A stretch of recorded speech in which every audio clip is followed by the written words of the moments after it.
Hello friends, basic की special class में आप सभी लोगों का एक बार फिर से मोस्ट वेलकम है। और आज के इस वीडियो के अंदर हम डिस्कस करेंगे बीएससी फर्स्ट ईयर बॉटनी का सेकंड सेमेस्टर है एल्गी, लाइकेंस एंड ब्रायोफाइटा। और इस सेमेस्टर से लगभग मैं 90% सिलेबस कवर कर चुका हूं। एल्गी से रिलेटेड आपके जितने भी टॉपिक्स हैं, मोस्ट इंपॉर्टेंट टॉपिक्स जो लॉन्ग क्वेश्चन में कई बार एग्जामिनेशन पेपर में पूछ लिए जाते हैं, वो सब मैं कवर कर चुका हूँ। आप चैनल के अंदर जाएंगे, आपको एक अलग से प्लेलिस्ट मिल जाएगा। इसके अलावा टॉपिक्स आता है लाइकेंस एंड ब्रायोफाइटा। जैसे ब्रायोफाइटा के अंदर मोस्ट इंपॉर्टेंट टॉपिक रिक्सिया, मार्केंसिया या एंथोसिरोस से रिलेटेड टॉपिक्स होते हैं, या वेजिटेटिव रिप्रोडक्शन या क्लासिफिकेशन, एल्गी का क्लासिफिकेशन, ब्रायोफाइटा का क्लासिफिकेशन। ये जो सारे टॉपिक्स हैं इससे रिलेटेड जो एग्जामिनेशन पेपर में कई बार पूछे जाते हैं, लॉन्ग क्वेश्चन में या शॉर्ट क्वेश्चन में, ये सारे टॉपिक्स मैं कवर कर चुका हूँ। आज के इस वीडियो के अंदर हम डिस्कस करेंगे ऑसिलेटोरिया एल्गी के बारे में। ये काफ़ी ज़्यादा इंपॉर्टेंट टॉपिक है, इवन एमएससी के लिए भी इंपॉर्टेंट टॉपिक है, क्योंकि एमएससी में जो शॉर्ट क्वेश्चन कई बार पूछे जाते हैं, जैसे फॉर एग्जाम्पल क्रोमैटिक अडेप्टेशन या गैथको फिनोमिनन, ये जो है शॉर्ट क्वेश्चन में 2 नंबर में कई बार पूछा गया है। तो इस वीडियो से रिलेटेड आज में जो ऑसिलेटोरिया एल्गी है उससे रिलेटेड जितने भी टॉपिक्स हैं, जैसे for example classification of Oscillatoria या हैबिटेट ऑफ ऑसिलेटोरिया या थैलस स्ट्रक्चर ऑफ ऑसिलेटोरिया या सेल स्ट्रक्चर ऑफ ऑसिलेटोरिया या मूवमेंट इन ऑसिलेटोरिया या क्रोमैटिक अडेप्टेशन या गैथको फिनोमिनन, और फाइनली टॉपिक आता है ऑसिलेटोरिया से रिलेटेड रिप्रोडक्शन इन ऑसिलेटोरिया। हम जानते हैं कि एनिमल और प्लांट के बीच इनके बीच जो रिप्रोडक्शन होता है वो 3 मोड्स में होता है, जैसे एसेक्सुअल रिप्रोडक्शन, सेक्सुअल रिप्रोडक्शन या वेजिटेटिव रिप्रोडक्शन। मेनली इन्हीं 3 मोड से रिप्रोडक्शन इनके अंदर होता है।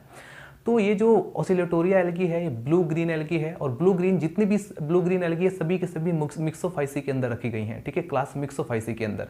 और इनमें यहाँ पर आप देखेंगे ऑसिलेटोरिया एल्गी के अंदर, तो इसमें जो रिप्रोडक्शन होता है वो सेक्सुअल रिप्रोडक्शन एब्सेंट है, एसेक्सुअल रिप्रोडक्शन एब्सेंट होता है, और वेजिटेटिव रिप्रोडक्शन इसके अंदर पाया जाता है। और वेजिटेटिव रिप्रोडक्शन इसमें बाय फ्रेगमेंटेशन की हेल्प से, और इसके अंदर हार्मोगोनिया फॉर्मेशन, ये 2 मेथड्स हैं जिसके थ्रू जो है ऑसिलेटोरिया रिप्रोडक्शन करता है। तो आज के इस वीडियो में हम इन सभी को अच्छे से डिटेल में स्टडी करने वाले हैं और साथ में नोट्स भी बनाएंगे। तो चलिए दोस्तों स्टार्ट करते हैं। और ध्यान रखना, अगर आपको साइनोबैक्टीरिया से रिलेटेड भी टॉपिक चाहिए तो आपको इसी वीडियो के डिस्क्रिप्शन बॉक्स में लिंक मिल जाएगा। जैसे ही आप उस लिंक पर क्लिक करेंगे आप वहां तक पहुंच जाएंगे। तो चलिए स्टार्ट करते हैं। चलिए दोस्तों हेडिंग डालेंगे ऑसिलेटोरिया। ऑसिलेटोरिया एक ब्लू ग्रीन एल्गी है, और ये बात आप अच्छे से जानते हैं कि जितनी भी ब्लू ग्रीन एल्गी है उन सभी को क्लास मिक्सोफाइसी के अंदर रखा गया है। आज की इस वीडियो के अंदर हम ऑसिलेटोरिया को डिटेल में स्टडी करने वाले हैं। ऑसिलेटोरिया से रिलेटेड टॉपिक जैसे कि इसका क्लासिफिकेशन, इसका हैबिटेट, ये कहाँ पर रहता है, और इसके बाद हम देखने वाले हैं इसका थैलस ऑर्गेनाइजेशन किस तरह का है, और फिर उसके बाद थैलस ऑर्गेनाइजेशन के बाद हम देखेंगे सेल स्ट्रक्चर के बारे में, फिर उसके बाद रिप्रोडक्शन, मूवमेंट, ये कैसे लोकोमोशन करता है। तो इससे रिलेटेड जितने भी टॉपिक्स हैं वो इस वीडियो के अंदर हम कवर करेंगे। फ्रेंड्स, यहाँ पर इस वीडियो को स्टार्ट करने से पहले मैं आपको बताना चाहूँगा कि इससे रिलेटेड जो साइनोबैक्टीरिया का जो कंप्लीट टॉपिक आता है एमएससी और बीएससी में, लॉन्ग क्वेश्चन पूछा जाता है एमएससी में, वो मैं ऑलरेडी अपलोड कर चुका हूँ, ठीक है। चैनल के अंदर आप जाएंगे, आपको प्लेलिस्ट मिल जाएगा, या इसी वीडियो के डिस्क्रिप्शन बॉक्स में आपको लिंक मिल जाएगा, आप वहाँ पर जाकर उस वीडियो को कम्प्लीटली देख सकते हैं। तो आइए स्टार्ट करते हैं। सबसे पहले हम देखते हैं क्लासिफिकेशन ऑफ ऑसिलेटोरिया। दोस्तों क्लासिफिकेशन अगर आप देखें तो ये क्लास साइनोफाइसी से बिलोंग करता है, ऑर्डर नोस्टोकेल्स से बिलोंग करता है। दोस्तों ऑर्डर नोस्टोकेल्स जो होता है वो एक लार्जेस्ट ऑर्डर है, ठीक है। एंड फैमिली ऑसिलेटोरिसी जो होती है वो ऑर्डर नोस्टोकेल्स की एक बिग फैमिली होती है। और जीनस ऑसिलेटोरिया, दोस्तों ये जो जीनस ऑसिलेटोरिया है इसकी लगभग 76 से ज़्यादा स्पीसीज रिकॉर्ड की गई हैं। अब तक की इसकी 76 से ज़्यादा स्पीसीज रिकॉर्ड कर ली गई हैं पूरे वर्ल्ड में, ठीक है। अलग अलग बुक्स में आपको अलग अलग यह नंबर देखने को मिल सकता है। हो सकता है कि आपको किसी बुक्स में 80 दिखाई दे या किसी में 100 क्रॉस दिखाई दे, बट आप यहां पर कह सकते हैं कि more than 76 species are recorded in the world, ठीक है। उसके बाद हम देखते हैं इसका हैबिटेट। तो ये था इसका क्लासिफिकेशन, ठीक है। अब यहाँ पर डायग्राम्स आप देख सकते हैं। इसका थैलस ऑर्गेनाइजेशन डिफरेंट टाइप्स का हो सकता है। ये फिलामेंटस, अनब्रांच आप देख सकते हैं, स्ट्रक्चर आपको दिखाई दे रही हैं, ठीक है। अभी इसको हम थोड़ा डिटेल में स्टडी करेंगे, बट उससे पहले हम देख लेते हैं इसका हैबिटेट। हैबिटेट का मतलब होता है दोस्तों वास स्थान, आखिर ये रहते कहाँ पर है, ठीक है। तो देखिए फाउंड इन कॉमनली, जनरली जो है फ्रेश वाटर में पाए जाते हैं। पोल्यूटेड वाटर ऑफ पॉन्ड्स, जो तालाब है उसके गंदे पानी में जो प्रदूषित जल होता है उसके अंदर पाए जाते हैं। पूल्स के अंदर पाए जाते हैं। ड्रेन्स यानी कि नालियों में पाए जाते हैं। स्ट्रीम्स में पाए जाते हैं, ठीक है। And also in damp soil, जो नमी जो वाले जो मिट्टी होती है उसके अंदर भी पाए जाते हैं। और रॉक्स में भी जो नमी, ऐसी चट्टाने या ऐसे रॉक जिन पर जो है नमी पाई जाती है, मॉइस्चर अवेलेबल होता है, उसमें जो है पाए जाते हैं, वहाँ पर पाए जाते हैं, ठीक है। And these form bluish scum on the water surface के ऊपर जो है ये ब्लू कलर का एक स्कम जो है बना देते हैं, और एट द पॉन्ड बॉटम, ठीक है, और तालाब के वाटर के सरफेस के ऊपर भी। तो इस तरीके से ये पाए जाते हैं। और भी इनकी जो प्रेजेंटेशन है, आप ये कह सकते हैं कि ये जो है यूनिवर्सल होते हैं, मतलब कि एक हर जगह पर पाए जाते हैं, ठीक है। कॉस्मोपॉलिटन डिस्ट्रीब्यूशन भी इनका जो है कॉस्मोपॉलिटन है, मतलब पूरे वर्ल्ड में पाए जाते हैं। देखिए नंबर फर्स्ट में, जैसे ये फॉर एग्जांपल हम इसकी एक स्पीसीज नोट करेंगे, ओसिलेटोरिया प्रिंसेप्स, ठीक है। ये जो है सी वाटर यानी कि समुद्र के पानी में ग्रो करता है। एक है ओसिलेटोरिया ब्रेविस, ये जो है -60 डिग्री सेल्सियस यानी कि इतना लो टेम्परेचर पर भी ये सर्वाइव कर जाता है। तो -16 डिग्री सेंटीग्रेड पर भी ये जो है पाया जाता है। उसके बाद आता है ओसिलेटोरिया टेरेब्रिफॉर्मिस, ये जो है हॉट वाटर स्प्रिंग्स यानी कि जो गर्म जल के जो झरने होते हैं उनके अंदर भी ये जो है पाया जाता है, ठीक है। तो इसको हम बोलते हैं थर्मल एल्गी, ठीक है। थर्मल ओसिलेटोरिया एल्गी रहती है ये जो है हॉट स्प्रिंग्स में भी यानी कि गर्म जल के झरनों में भी ये पाई जाती है। तो इतनी बातें क्लियर हो गई। अब यहाँ पर एक और पॉइंट नोट करेंगे, सम ऑफ स्पोरोफाइटिक स्पीसीज, कुछ जो है स्पोरोफिटिक स्पीसीज जो होती हैं, are found in the digestive और respiratory tract of animals. Animal की जो रेस्पिरेटरी ट्रैक होती है, जो सांस लेने की जो नली होती है, ट्रैक होती है, या आप कहेंगे जो डाइजेस्टिव ट्रैक होता है, ठीक है, पाचन संबंधी जो ट्रैक होता है, उनके अंदर भी ये पाई जाती है, ठीक है। तो इसका मतलब ये जो है किसी भी हैबिटेट में सर्वाइव कर जाती है। मोस्ट इंपॉर्टेंट पॉइंट है, ठीक है। आगे बढ़ते हैं, हम देखते हैं थैलस ऑर्गेनाइजेशन। थैलस ऑर्गेनाइजेशन यानी कि आप सीधा सा कहें तो इसकी बॉडी स्ट्रक्चर किस तरह की है, ठीक है। और बॉडी स्ट्रक्चर को देखने के बाद हम इसके एक सिंगल सेल को टारगेट करेंगे, उसको थोड़ा डिटेल में स्टडी करेंगे, ठीक है। मतलब हम क्या कर रहे हैं, धीरे धीरे डीपली जा रहे हैं, ठीक है। तो आइए स्टडी करते हैं सबसे पहले थैलस ऑर्गेनाइजेशंस के बारे में। अगर आप इसका थैलस देखें तो ये जो है अनब्रांच होता है। अनब्रांच यानी कि जैसा कि आप यहाँ पर देखिए, ठीक है, आप इसको प्रैक्टिकली ऑब्जर्व कीजिए। ये हमारे पास है ओसिलेटोरिया एनाई, ठीक है। ये अलग अलग स्पीसीज आप देख सकते हैं। ये है ओसिलेटोरिया एनाई, ये है ओसिलेटोरिया एक्यूमिनेटा, और ये है ओसिलेटोरिया प्रिंसेप्स, और ये है ओसिलेटोरिया प्रोबोसिडिया, ठीक है, प्रोबोसिडिया। तो गाइज आपको क्या दिखाई दे रहा है, क्या इसमें ब्रांचिंग दिखाई दे रही है? नो। यानी कि जो किनारे पर जो लेटरल ब्रांचेस निकल जाती हैं, क्या उसमें दिखाई दे रही हैं? नहीं। तो आप क्या कहेंगे इस चीज़ को? अनब्रांचेड स्ट्रक्चर है।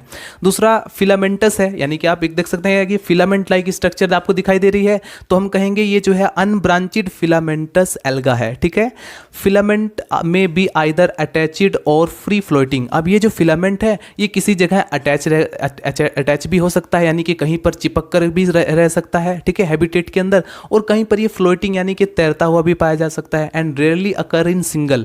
बहुत ही कम ऐसी कंडीशन देखने को मिलती है कि जब ये सिंगल देखने को मिलते हैं, ठीक है, वरना ये हमेशा ग्रुप्स में रहते हैं, ठीक है। और हमेशा कभी कभी ऐसा होता है दोस्तों, जैसे ये हमारे पास ओसिलेटोरिया एनाई है या एक्यूमिनेटा है, ये जो है अगर ग्रुप्स में पाए जाते हैं तो कभी कभी ऐसा लगता है जैसे इनके अंदर ब्रांचिंग हो, ठीक है। जैसे सपोज एक और मैं इसी तरह का एक और ला करके ऐसे लगा दूं तो ऐसा लगेगा जैसे इनमें ब्रांचिंग पाई जाती है, बट ब्रांचिंग नहीं होती। उसको आप कह सकते हैं फॉल्स ब्रांचिंग, ठीक है। तो आप ये कह सकते हैं कि इनके अंदर फॉल्स ब्रांचिंग पाई जाती है, यानी कि ब्रांच तो नहीं है बट लेकिन आपको ब्रांच दिखाई दे पड़ रही है। यानी कि क्या हो रहा है कि जो ग्रुप्स है, इनके जो थैलस का जो ग्रुप्स है वो एक साथ पाया जाता है। बहुत ही कम ऐसी कंडीशन होती है, रेयरली ऐसी कंडीशन होती है कि सिंगल फॉर्म में पाई जाती हो। The filaments are uniseriate each containing a single trichome और ट्राइकोसोम्स, ठीक है, sorry trichomes are usually naked and have a thin poorly developed sheath. दोस्तों ये जो है इनमें जो सेल्स प्रेजेंट है, ठीक है, यूनिसेरिएट कंडीशन में, यानी कि एक जैसा शेप साइज सब आपको दिखाई दे रहा है। दूसरा पॉइंट क्या है दोस्तों, ये जो है एक सिथ के द्वारा घिरी रहती हैं, ठीक है। ये जो आप देख रहे हैं जिलेटिनियस सिथ के द्वारा या म्यूसिलेजिनस सिथ के द्वारा जो है इस तरीके से ये घिरी रहती हैं। अब इसके अंदर ये जो स्ट्रक्चर पूरा पाया जा रहा है इसको हम बोलते हैं ट्राइकोम्स, ठीक है। अभी आप थोड़ा सा जब इसका मोमेंट पढ़ेंगे, मोमेंट इन ओसिलेटोरिया, तब आपको और भी अच्छे से ये चीज़ समझ में आएगी, ठीक है। ये जो सिथ है इसके अंदर जो है जो पूरी स्ट्रक्चर पाई जा रही है इसको हम बोलते हैं दोस्तों ट्राइकोम्स, ठीक है। And trichomes are usually naked, ये जो है नेकेड होता है, and have a thin poorly developed sheath, जिसको हम बोलते हैं क्या? म्यूसिलेजिनस सिथ, ठीक है। आगे बढ़ते हैं। Each trichomes are unbranched, unbranch होता है, long flat thread like structure होता है, and made up of numerous cells, जो कि आप यहाँ पर देख सकते हैं। ये सारी की सारी इसके अंदर सेल्स प्रेजेंट होती हैं, बहुत सारे सेल से मिलकर बना होता है। और ये जो सेल्स होती हैं ये यूनिसेरिएट कंडीशन में आपको दिखाई दे रही है, एकदम एक समान शेप और साइज प्रेजेंट होता है। और इन शेप का अगर आप देखें, चौड़ाई इनकी ज़्यादा है, लंबाई कम है लेकिन चौड़ाई इनकी इन सेल्स की ज़्यादा होती है, ठीक है। और भी आगे हम देखते हैं। तो ये तो था इसका थैलस स्ट्रक्चर। और आपको मेन पॉइंट क्या याद रखने हैं एग्जाम पेपर के लिए कि एक तो ये अनब्रांच होता है, दूसरा ये फिलामेंटस होता है, तीसरा ये सिलिंड्रिकल भी होता है, ध्यान से देखेंगे, ठीक है। एंड फॉल्स ब्रांचिंग और थिन सिथ आर प्रेजेंट। इसके अंदर फॉल्स ब्रांचिंग पाई जाती है और थिन सिथ आर प्रेजेंट। और ये जो थिन सिथ है ये जो है म्यूसिलेजिनस की बनी होती है, ठीक है, म्यूसिलेजिनस सब्सटेंस की बनी होती है, ये कहना बेहतर होगा। आगे हम देखते हैं दोस्तों, इसकी ये जो है कलर वेरिएशन भी शो करता है, ठीक है। यानी कि ये जो आप देख रहे हैं अभी एक और टॉपिक, बहुत अच्छा टॉपिक आने वाला है, वो एमसीक्यूज़ में कई बार एग्जाम पेपर में पूछा जाता है, इवन कॉम्पिटेटिव नीट एग्जाम में भी पूछा गया था, इसलिए उसको थोड़ा सा हम अच्छे से पढ़ने वाले हैं। तो यहाँ पर अभी आप नोट करेंगे इसकी जो कुछ स्पीसीज है, जैसे फॉर एग्जाम्पल ओसिलेटोरिया फॉर्मोसा, वो जो है ब्लू कलर में, ठीक है, वो जो है ब्लू कलर का दिखाई देता है। एक होता है ओसिलेटोरिया एंगस्टा, ये जो है कलरलेस होता है, यानी कि इसमें कोई कलर ही नहीं है, ठीक है। एंड एक होता है ओसिलेटोरिया प्रोलीलिफा, ठीक है, प्रोलीलिफा जो होता है ये रेड कलर का होता है। तो मतलब ये काफ़ी कलर में भी वेरिएशंस दिखाते हैं, अलग अलग कलर के होते हैं, ठीक है। तो ये था दोस्तों ओसिलेटोरिया का छोटा सा हैबिटेट एंड थैलस ऑर्गेनाइजेशन। अब हम देखेंगे इसका सेल स्ट्रक्चर, ठीक है, सेल स्ट्रक्चर, और फिर उसके बाद उसका देखेंगे हम मूवमेंट कि आखिर ये मूवमेंट कैसे करता है। क्योंकि दोस्तों ये जो ओसिलेटोरिया नाम दिया गया है ना, ये इसके मूवमेंट के बेस पर ही दिया गया है। और ये मूवमेंट कैसे करता है, ये जो है ऑसिलेशन मूवमेंट करता है। देखिए मैं आपको ये अपना माइक एक बार दिखाता हूँ कैसे ऑसिलेशन मूवमेंट ये करता है। ये देख सकते हैं ऐसे, ठीक है, जैसे जिस तरीके से ये मेरा माइक हिल रहा है इस तरीके से पेंडुलम की तरह, जैसे आपने घड़ी में कहीं कहीं पर आपने देखा होगा घड़ी के नीचे पेंडुलम इस तरीके से मूवमेंट करता रहता है, जस्ट लाइक, ठीक है। तो घड़ी के अंदर आपने देखा होगा कि इस तरीके से मूवमेंट होते रहते हैं, ठीक है, जैसे ये मेरी उंगली इस तरीके से चल रही है। तो इस तरह का जो मूवमेंट होता है ये ऑसिलेटोरिया जो है मूवमेंट करता है, उसी के नाम पर ही इसका जो है ऑसिलेशन मूवमेंट करने के बेस पर ही इसका नाम लिखा गया है, दिया गया है ऑसिलेटोरिया, ठीक है।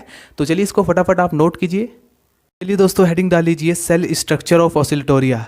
ऑसिलेटोरिया की जो सेल स्ट्रक्चर होती है दोस्तों वो ठीक उसी प्रकार से होती है जैसे कि आपने साइनोबैक्टीरिया की सेल स्ट्रक्चर को ध्यान से देखा था, ठीक है।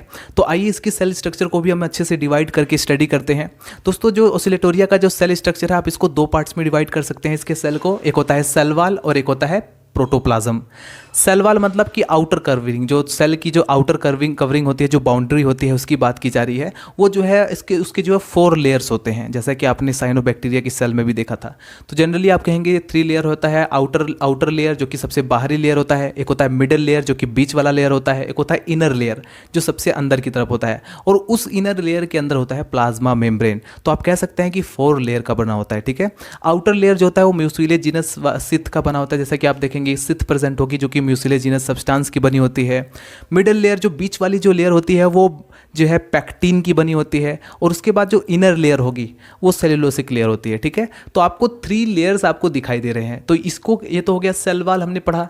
अब हम देखते हैं प्रोटोप्लाज्म। दोस्तों अगर आप कोई नीट एग्ज़ाम या टीजीटी पीजीटी या इसके अलावा आप एमएससी, ठीक है, अगर एमएससी में आपके एमसीक्यूज़ में क्वेश्चन पूछे जा रहे हैं, बीएससी में अगर आपके एमसीक्यूज़ में क्वेश्चन पूछे जा रहे हैं, या किसी एंट्रेंस की प्रिपरेशन करने जा रहे हैं, तो दोस्तों वहाँ पर मैं आपको बताना चाहूँगा क्वेश्चन प्रोटोप्लाज्म से आते हैं। इसमें जो प्रेजेंट होती है इसके अंदर जो स्ट्रक्चर ऑसिलेटोरिया या साइनोबैक्टीरिया, इनकी जो सेल के अंदर जो स्ट्रक्चर प्रेजेंट होता है उसके बेस पर एमसीक्यूज़ बनाए जाते हैं, ठीक है। तो इस चीज़ को थोड़ा ध्यान से फोकस करना अगर आप इस तरह की प्रिपरेशन कर रहे हैं तो, ठीक है, एक अच्छे लेवल एग्जामिनेशन पेपर की आप तैयारी कर रहे हैं तो आप ध्यान से पढ़ें। देखिए प्रोटोप्लाज्म जो होता है, प्रोटोप्लाज्म होता क्या है दोस्तों? प्रोटोप्लाज्म के अंदर जो आपको पता है सेल के अंदर न्यूक्लियस होता है सेंटर में, ठीक है, और उसके बाद उसके सराउंडिंग में जो है साइटोप्लाज्म प्रेजेंट होता है। तो साइटोप्लाज्म और उस न्यूक्लियस का भी के अंदर भी जो लिक्विड मटेरियल है उन सभी को मिला करके जो स्ट्रक्चर को कहते हैं प्रोटोप्लाज्म, ठीक है। ध्यान रखना साइटोप्लाज्म और प्रोटोप्लाज्म का में अंतर होता है। प्रोटोप्लाज्म मतलब जो न्यूक्लियस के अंदर भी लिक्विड है वो सब इंक्लूड करके हम कह सकते हैं कि ये पूरा प्रोटोप्लाज्म है। अब देखिए ये जो प्रोटोप्लाज्म है सेल का, उसको हम 2 पार्ट्स में डिवाइड कर सकते हैं फर्दर। कैसे? एक तो हो जाएगा क्रोमोप्लाज्म, यानी कि इसको हम पेरीप्लाज्म भी बोल सकते हैं, और एक होता है सेंट्रोप्लाज्म। अच्छा, इन दोनों का मतलब क्या हुआ? जैसे आप यहाँ पर ऑब्जर्व कीजिए, ये हमारे पास देख सकते हैं ओसिलेटोरिया सेल है, यानी कि आप डायरेक्टली ये भी समझ सकते हैं कि ये साइनोबैक्टीरियल सेल है, ठीक है। अब ये जो दोस्तों सेंटर में जो पार्ट है, ये जो सेंटर वाला बीच वाला जो भाग है उसको आप कह सकते हैं सेंट्रोप्लाज्म, और ये जो किनारे किनारे वाला जो भाग है उसको आप कह सकते हैं क्रोमोप्लाज्म। अच्छा, क्रोमोप्लाज्म क्यों कहा जाता है? केमिस्ट्री में आपने पढ़ा होगा क्रोमोसोम या एक्सोक्रोम, या आप BSc second year organic chemistry में पढ़ सकते हैं जब आप स्पेक्ट्रोस्कोपी पढ़ेंगे, ठीक है। अगर आप केमिस्ट्री आपके पास ऐसे सब्जेक्ट है तो मैं बात कर रहा हूँ। क्रोमो का मतलब होता है दोस्तों कलर, ठीक है। प्लाज्म मतलब आप समझ सकते हैं जो ऐसा प्लाज्मा जिसके अंदर कलर प्रेजेंट होता है, जो कलर से रिलेटेड पिगमेंट प्रेजेंट होते हैं, तो वो जो है उसको कलर प्रोवाइड करते हैं, रंग प्रदान करते हैं, तो उसको कहा जाता है क्रोमोप्लाज्म। यानी कि जो सेल का जो प्रीफेरी वाला जो रीजन है, किनारे किनारे वाला जो रीजन है, प्रीफेरल रीजन या पेरीप्लाज्म, इसमें जो है कलर से रिलेटेड पिगमेंट होते हैं जो उसको कलर प्रोवाइड कराते हैं, इसीलिए इसको बोला जाता है क्रोमोप्लाज्म। इतनी बात क्लियर हुई, ठीक है। क्योंकि इसके अंदर देखो यहाँ पर लिखा भी गया है क्रोमेटोफोर प्रेजेंट होते हैं, क्रोमेटोफोर, ठीक है। अब आगे बढ़ते हैं सेंट्रोप्लाज्म। सेंट्रोप्लाज्म ये बीच में प्रेजेंट होता है, सेंटर में, ठीक है। सेल का जो सेंटर है, जो सेंटर में जो प्लाज्म स्थित है उसको हम बोलते हैं सेंट्रोप्लाज्म। ये कलरलेस होता है, किनारे किनारे वाला कलर्ड होता है, यानी कि उसमें रंग फोटोसिंथेटिक, या फिर आप कह सकते हैं कि जो कलर को डोनेट करने वाले पिगमेंट प्रेजेंट होते हैं, जो कि इसलिए वो जो है ये कलर्ड होता है, ठीक है। और जो बीच वाला जो रीजन है वो कलरलेस होता है, यानी रंगहीन होता है। तो सेंटर वाला जो न्यूक्लियस है, अब सेंटर में सेल के क्या क्या पाया जा सकता है, जैसे कि न्यूक्लियस। अच्छा, न्यूक्लियस, अब जैसे कि आप लोग जानते हैं साइनोबैक्टीरिया जो सेल है वो प्रोकैरियोटिक के अंदर आता है। क्यों आता है, इसका रीज़न क्या है? क्योंकि तो इसमें 70s टाइप राइबोसोम है, दूसरा इसमें इंसिपिएंट न्यूक्लियस है। इंसिपिएंट न्यूक्लियस किसको कहा जाता है? Primitive type of nucleus. Primitive type मतलब क्या होता है दोस्तों? इसके अंदर न्यूक्लियर मेम्ब्रेन एब्सेंट है, इसके अंदर न्यूक्लियोलस एब्सेंट है, ठीक है। तो मतलब जो मेन चीज़ होती है न्यूक्लियस की वो चीज़ें एब्सेंट है इसके अंदर, न्यूक्लियर मेम्ब्रेन, न्यूक्लियोलस, ये सब जो एब्सेंट है, तो इसका मतलब इसमें इंसिपिएंट यानी प्रिमिटिव टाइप ऑफ न्यूक्लियस पाया जाता है। और ऐसा हमने देखा है किसमें पाया जाता है? प्रोकैरियोटिक सेल के अंदर ही इस तरह की स्ट्रक्चर न्यूक्लियस की पाई जाती है, तो इसलिए हम इसको प्रोकैरियोटिक सेल कह सकते हैं, ठीक है। क्योंकि यूकैरियोटिक थोड़ा ज़्यादा डेवलप सेल हो जाएगी, वो एनिमल और प्लांट सेल की बातों में आ जाएगा, ठीक है। तो आइए आगे बढ़ते हैं। हमने देख लिया सेंट्रोप्लाज्म, क्रोमोप्लाज्म, इस तरीके से आप अपने माइंड में फिट कर लीजिए। अब आगे बढ़ते हैं, थोड़ा सा आप थ्योरेटिकल पोर्शन भी कवर कर सकते हैं। अगर एग्जाम पेपर में थोड़ा थ्योरी लिखना है तो उस पर भी आपको ध्यान देना होगा। All cells in the trichomes, जो दोस्तों जैसा कि मैंने आपको कहा कि ये जो है सेल्स के अंदर ये पूरा का पूरा जो स्ट्रक्चर है वो ट्राइकोम कहलाता है। ट्राइकोम के अंदर जो सेल्स है आर सिमिलर इन स्ट्रक्चर, देख सकते हैं बिल्कुल सिमिलर स्ट्रक्चर में प्रेजेंट होती हैं। It can be differentiate in 2 parts, इसे 2 पार्ट्स में आप डिफ्रेंशिएट कर सकते हैं, सेल वॉल एंड प्रोटोप्लाज्म, जैसा कि हमने करके देख लिया है, ठीक है। ये सेल वॉल, ये प्रोटोप्लाज्म। आगे बढ़ते हैं। सेल वॉल दोस्तों जो होता है वो म्यूकोपेप्टाइड का बना होता है and under an ordinary microscope, जब आप ऑर्डिनरी माइक्रोस्कोप के अंदर इसको स्टडी करते हैं तो आप देखेंगे इसका जो प्रोटोप्लाज्म है distinguishable into the peripheral chromoplasm and central colourless centroplasm या सेंट्रोप्लाज्म या सेंट्रल बॉडी, जो कि मैं ऑलरेडी बता चुका हूँ कि आप इसको जब अंडर माइक्रोस्कोप के अंदर जब आप इसको स्टडी करेंगे तो इसका जो प्रोटोप्लाज्म है 2 पार्ट्स में डिस्टिंगेबल, यानी कि 2 पार्ट में अलग से डिफ्रेंशिएट हो जाता है, क्रोमोप्लाज्म एंड सेंट्रोप्लाज्म।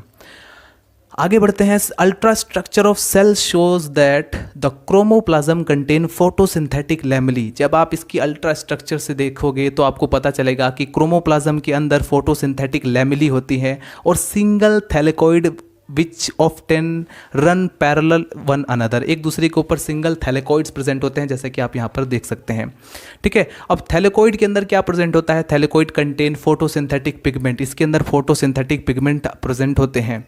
फोटोसिंथेटिक पिगमेंट का प्रेजेंट होने का मतलब क्या हुआ कि ये प्रकाश संश्लेषण यानी फोटोसिंथेसिस कर सकते हैं। जैसे फॉर एग्जाम्पल फोटोसिंथेटिक पिगमेंट कौन कौन से हो सकते हैं? Chlorophyll A, carotene, xanthophyll and phycobilins. दोस्तों ये जो फाइकोबिलिन्स होता है ये पूरा 3 कंपोनेंट होता है, इसकी ये फर्दर जो है पूरे 3 कंपोनेंट से मिलकर बना होता है फाइकोबिलिन्स। सी फाइकोसाइनिन, एलो फाइकोसाइनिन, सी फाइकोएरिथ्रिन, ये जो है कलर प्रोवाइड कराता है, ब्लू कलर प्रोवाइड कराता है, ठीक है। तो इस पॉइंट को भी आपको नोट करना होगा। Phycobilins occur in minute vesicles, ये जो फाइकोबिलिन्स होता है ये एक माइन्यूट वेसिकल्स के अंदर प्रेजेंट होते हैं, जिसको आप कह सकते हैं फाइकोबिलिसोम्स, यानी कि जो है गोले गोले छोटे छोटे गोले गोले स्ट्रक्चर में प्रेजेंट होता है, जिसको हम बोलते हैं फाइकोबिलिसोम्स। फाइकोबिलिसोम्स के अंदर क्या प्रेजेंट होता है? फाइकोबिलिन्स। और फाइकोबिलिन्स जो होता है वो 3 कंपोनेंट का मिलकर बना होता है, सी phycocyanin, yellow phycocyanin and C phycoerythrin. ये मैं इसलिए बार बार रिपीट करता हूँ ताकि आपके माइंड में ये सेट हो जाए, ठीक है, इसलिए थोड़ा इरिटेट मत होना। आगे बढ़ते हैं और भी दोस्तों, इसका जो सेंट्रल पार्ट होता है उसमें जो है राइबोसोम प्रेजेंट होता है। राइबोसोम कैसा होगा, आप जानते हैं प्रोकैरियोटिक सेल है तो 70s टाइप राइबोसोम होगा, क्योंकि यूकैरियोटिक सेल में 80s टाइप होता है, करेक्ट। बाकी जो दोस्तों मेम्ब्रेन बाउंडेड ऑर्गेनल है, डबल मेम्ब्रेन बाउंडेड ऑर्गेनल, ठीक है, ऐसे ऑर्गन जो कि डबल मेम्ब्रेन से बंधे होते हैं, जैसे कि mitochondria, Golgi complex, endoplasmic reticulum, plastid, ये सब जो है इसके अंदर अब्सेंट होता है। तो हमेशा ध्यान रखना, इसके बेस पर कई बार एमसीक्यूज पूछा गया है एग्जाम पेपर में। इंसिपिडेंट न्यूक्लियस है, इंसिपिडेंट न्यूक्लियस को आप क्या कहते हैं, गोनोफोर। इंसिपिडेंट न्यूक्लियस को आप गोनोफोर भी बोल सकते हैं, और इसके अंदर डीएनए फाइब्रिल्स भी प्रेजेंट होता है, ठीक है। तो अभी तक हमने देख लिया है, अब आप यहाँ पर सेल स्ट्रक्चर को एक बार फिर से ध्यान से गौर से देख सकते हैं। बाहर की तरफ स्थित है, फिर सेल वाल है, फिर प्लाज्मा मेम्ब्रेन है, राइबोसोम है जो कि 70s टाइप का है। इसके अंदर अल्फा ग्रेन्यूल्स प्रेजेंट होते हैं, अल्फा बीटा ग्रेन्यूल्स प्रेजेंट होते हैं, ठीक है। इसके अंदर न्यूक्लियोप्लाज्म प्रेजेंट है, गैस वैक्यूल्स होते हैं। कुछ स्पीसीज दोस्तों ऐसी हैं जिसके अंदर गैस वैक्यूल्स प्रेजेंट होता है। अब ये जो गैस वैक्यूल्स है ये फ्लोटिंग में हेल्प करता है, फ्लोटिंग, करेक्ट। वाटर के ऊपर जो होता है ये तैरने में या ऊपर इसके सरफेस पर टिके रहने में हेल्प करता है, गैस वैक्यूल्स। ये देख सकते हैं डेवलपिंग सेप्टेंस, और ये है इसके अंदर फोटोसिंथेटिक लैमेली, जिसके अंदर फोटोसिंथेटिक पिगमेंट प्रेजेंट होता है। अब आगे पॉइंट क्या बचा हुआ है, RFM। दोस्तों RFM से रिलेटेड कई बार एमसीक्यूज पूछा गया है, साइनोबैक्टीरियल सेल से रिलेटेड या ओसिलेटोरिया सेल से रिलेटेड। तो दोस्तों RFM यानी कि रिजर्व फूड मटेरियल, ठीक है। अब रिजर्व फूड मटेरियल का क्या अर्थ हुआ है, देखिए ध्यान से सुनिए दोस्तों। जो फोटोसिंथेटिक, जो भी ऑर्गेनिज्म फोटोसिंथेसिस करता है, ठीक है, जितने भी प्लांट्स हैं जिसके अंदर फोटोसिंथेटिक पिगमेंट है, तो फोटोसिंथेटिक पिगमेंट प्रेजेंट होने का मतलब है कि वो प्रकाश संश्लेषण की अभिक्रिया करेगा, यानी फोटोसिंथेसिस करेगा।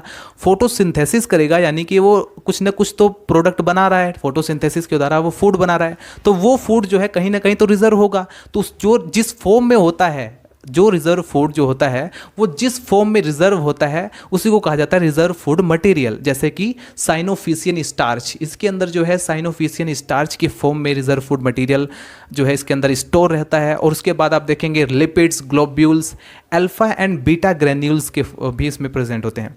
दोस्तों अल्फा ग्रेन्यूल्स के अंदर जो है प्रोटीन एंड पॉलीसैकेराइड्स प्रेजेंट होते हैं, बीटा ग्रेन्यूल्स के अंदर जो है लिपिड्स प्रेजेंट होता है, ठीक है। बाकी इसके अंदर गैस वेसिकल्स पाए जाते हैं, ये मैं ऑलरेडी बता चुका हूँ।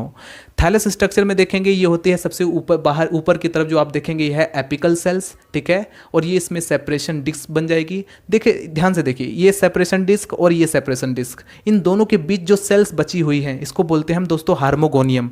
रिप्रोडक्शन में अभी आपको समझ में आ जाएगा हार्मोगोनियम क्या होता है, क्यों बनता है, रीजन क्या है इसके बनने का, ठीक है। ये अलग अलग थैलस आपको दिखाई दे रहा है। इनके ऊपर जो बाहर की तरफ जो ऊपर वाली जो सेल्स होती है दोस्तों वो नॉन डिवाइडिंग सेल्स होती है, ठीक है। वो जो है डिवाइड होने के एबल नहीं होती, योग्य नहीं होती। बाकी सभी सेल्स डिवाइड होती हैं। ऊपर वाली सेल्स को आप कैलिप्ट्रा बोलते हैं। क्या बोलते हैं आप इसको, कैलिप्ट्रा, ठीक है। कैलिप्ट्रा के ऊपर 2 नंबर में शॉर्ट क्वेश्चन कई बार पूछा जाता है, तो अभी आप इसको फटाफट नोट कीजिए।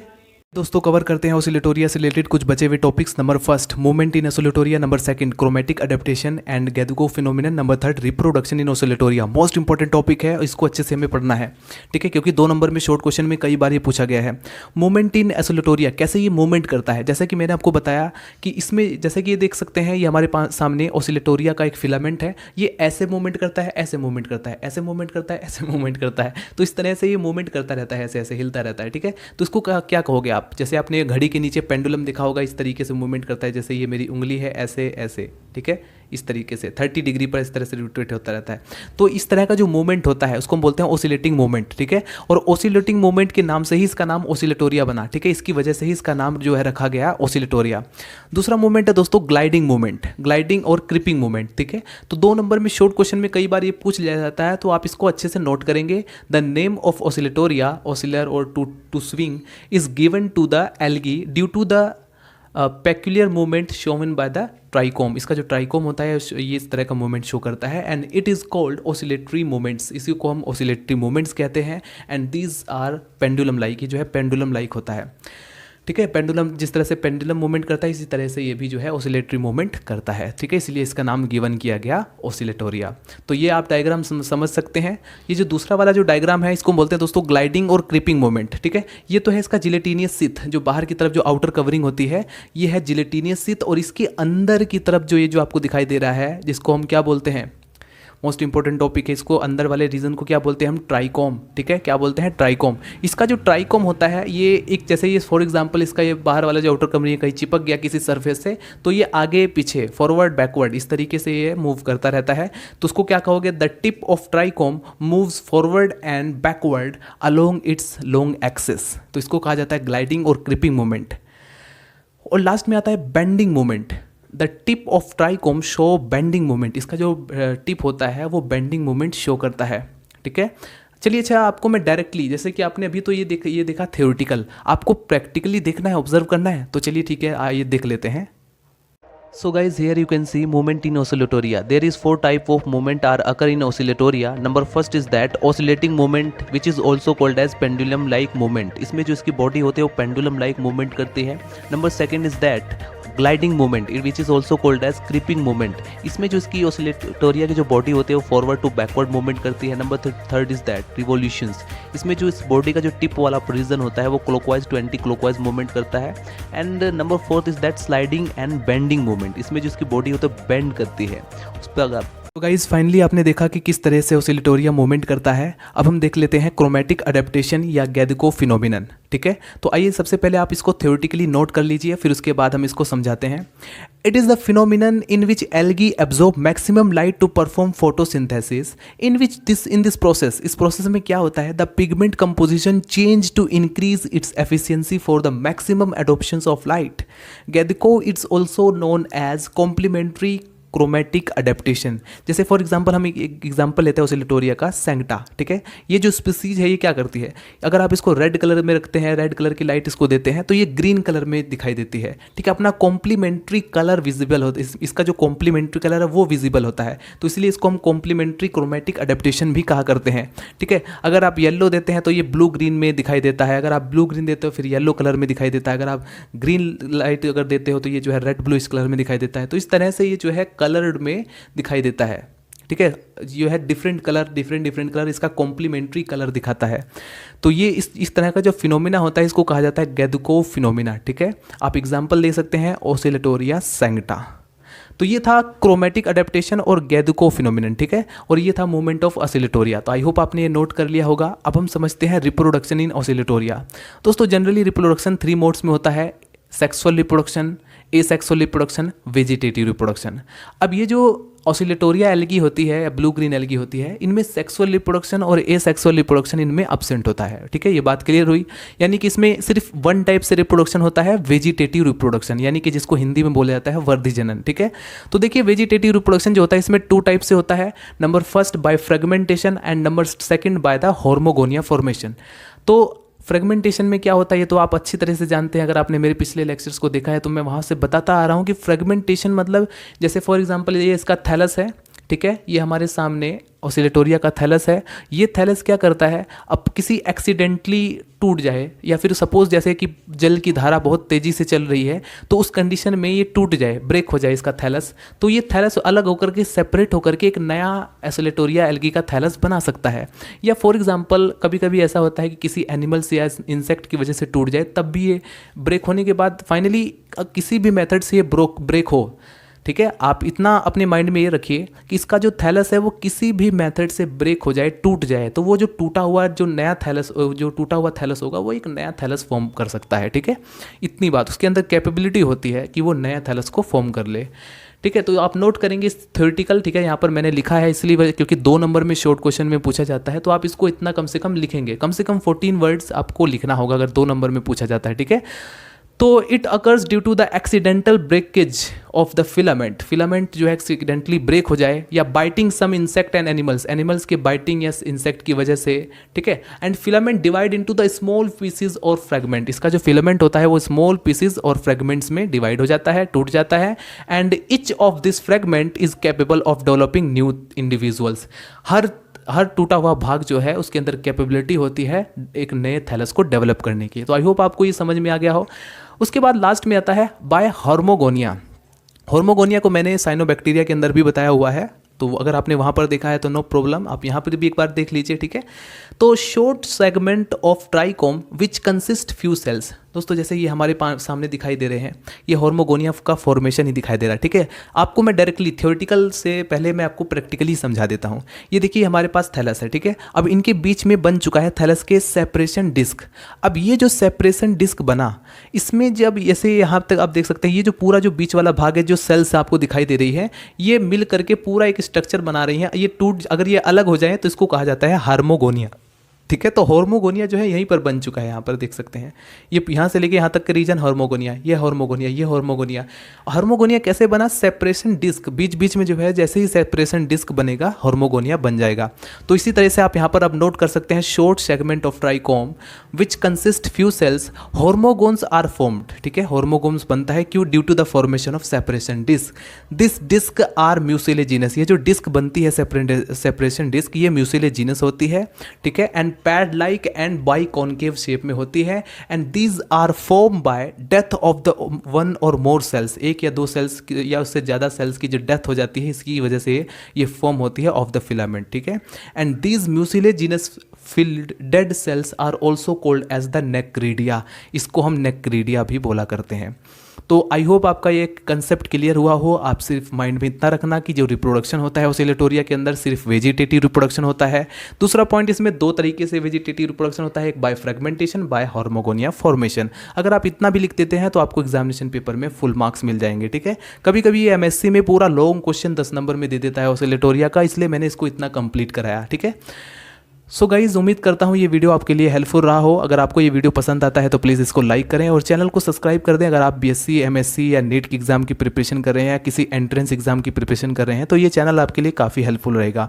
और अगर आप केमिस्ट्री से रिलेटेड अगर आप वीडियोज़ चाहिए, अगर आप बीएससी फर्स्ट ईयर के स्टूडेंट है, सेकेंड ईयर के स्टूडेंट है या कॉम्पिटेटिव एग्जाम की प्रिपरेशन कर रहे हैं, तो अगर आपके पास केमिस्ट्री एज ए सब्जेक्ट है तो आप चैनल पर जाएंगे, आपको केमिस्ट्री जूम, ठीक है, यूट्यूब पर सर्च कर सकते हैं केमिस्ट्री जूम चैनल। वहाँ पर मैंने काफ़ी सारा कोर्स केमिस्ट्री का अपलोड किया हुआ है, first year, second year, third year से रिलेटेड, तो आप वहाँ पर भी जाकर देख सकते हैं। सो गाइज मिलते हैं नेक्स्ट वीडियो में। Bye bye, Tata.